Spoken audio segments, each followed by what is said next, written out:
Hello everyone. Today we are solving question number 1636 of LeetCode. The name of the question is sort array by increasing frequency. This is a fairly easy level question. So let us see what the question is asking us to do. So given an array of integers num, so we have to sort the array in increasing order based on the frequency of the values. And if multiple values have the same frequency, we need to sort them in decreasing order. So basically what we need to do is that we have to sort them in increasing order of frequency. In case the frequencies are same, the one with the higher value should come first. And the return type is that we have to return the sorted array, basically according to this given situation. So now let us see the example. So in the example, you have 1, 1, triple 2 and 3. So if you sort them according to frequency, 1 3 will come as the frequency is least, then 2 1s will come as frequency is 2, and 3 2s will come because frequency is 3. So they are sorted in increasing order of their frequencies. Now coming to the second example, we'll go to whiteboard and see what logic we'll be using to solve this question. So now let's go to the whiteboard. To solve that example, we need to follow basic 3 steps. First, we need to make a frequency table using the maps. Then we need to represent it using vector pair. Then we need to define a custom defined comparator function and then sort it using STL function. So now let's see how to do it. So first what we'll be doing is that we'll be creating the frequency map of this. So 1 is occurring 1, 2 is occurring twice and 3 is occurring twice.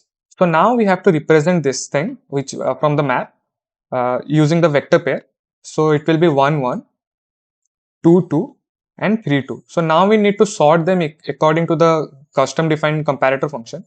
So in the comparator function, we'll be writing the code in such a manner such that the one with the lowest frequency or the least lower frequencies will come before. And in case there is a condition in which two values have same frequency, the one with the higher value will come before the one with the lower value. So here this should be the final vector pair after using the sorting algorithm.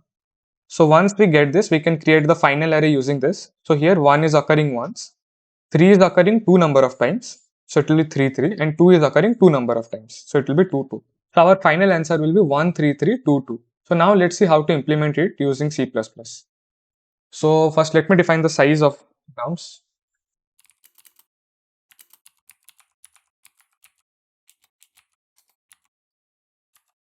So I'm creating a map.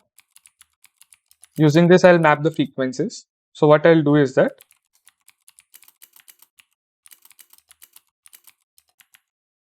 I will traverse nums array, and while doing so, I'll count the frequency of the element that we are getting. So our first step is done. So we have the frequencies. Now what we need to do is that we need to represent it in the vector pair form. So let me define a vector pair.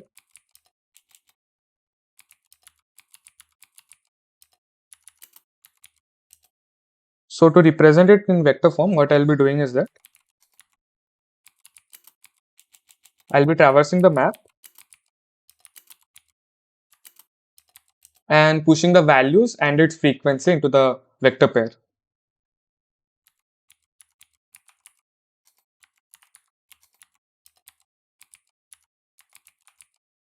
So the first element will be the value and the second element will be the frequency. So once we have done that, we already have our data, our required data represented in vector pair format. So now we need to use the sorting function. So for that, what we need to do is that we'll be writing sort vp.begin and sort vp.end. And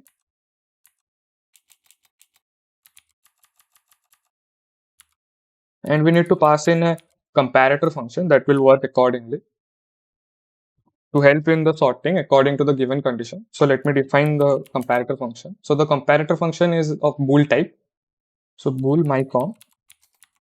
So let's see what thing we'll be taking as input because we are passing this VP, this vector pair into the sorting function. You can see the container inside this vector is a pair. So it will be getting pair int.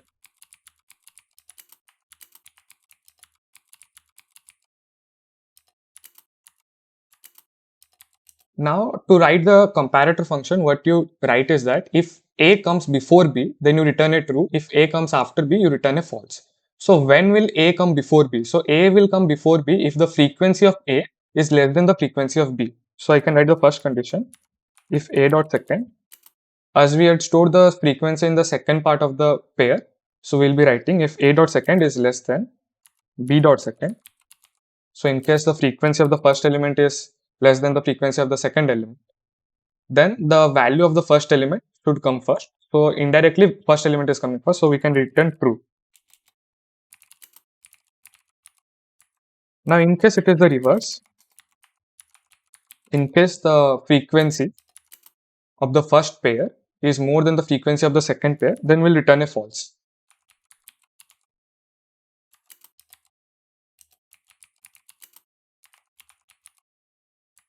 If that is not the case, that means both have same frequency. So if both have same frequency, A should come before B only if the value associated with A is more than the value associated with B.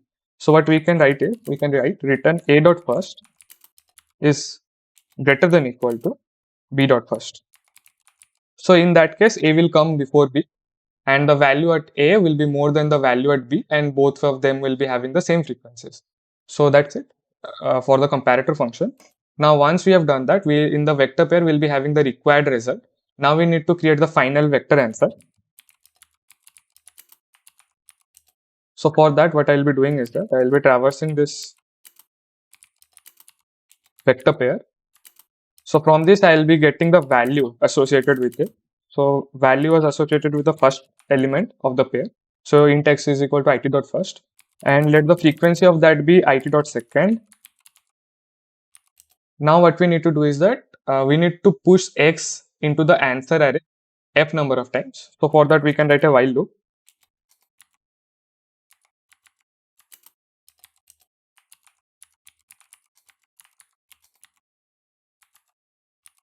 Okay, so this much should do.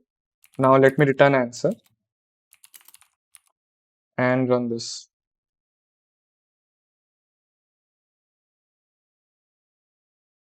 Okay, it got accepted. Now let me submit it.